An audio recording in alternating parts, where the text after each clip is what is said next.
It's a crucial test of Europe's resolve to bring the migrant crisis under control. An agreement with Turkey to send back migrants who don't qualify for asylum status, with the hope that Europe can save its open internal borders.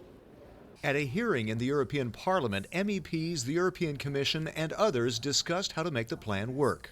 It's a critical part of efforts to deal with a crisis that threatens the Schengen open internal borders, as some member states tighten their border restrictions and others consider it. Roberta Metsola is the EPP Group's spokeswoman on migration. We need better, proper and effective management of our external borders.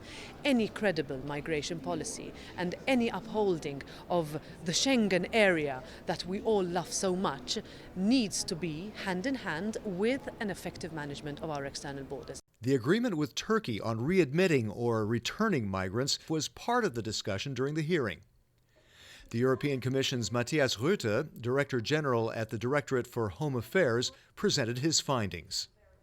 We have 17 readmission agreements on the level of the European Union. We have not a very good return rate in as much as overall return decisions is concerned, 40% only. But the readmissions agreements have actually helped to get us up to higher numbers in terms of returns. Among the provisions of the agreement is the requirement to return the migrant as well as his or her spouse and children, regardless of their nationality.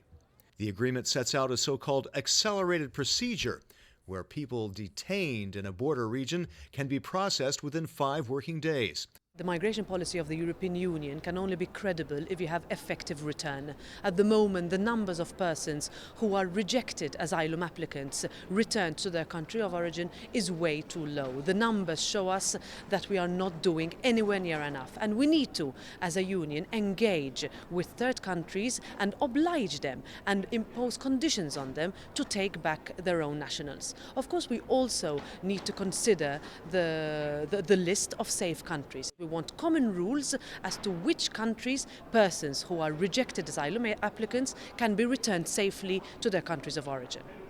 With billions in euros pledged to help Turkey deal with the refugee crisis, the EU hopes to at least slow the flow toward Europe. This plan, backed by EU funding, puts to the test both the promises made by the EU and by Turkey in dealing with this refugee crisis.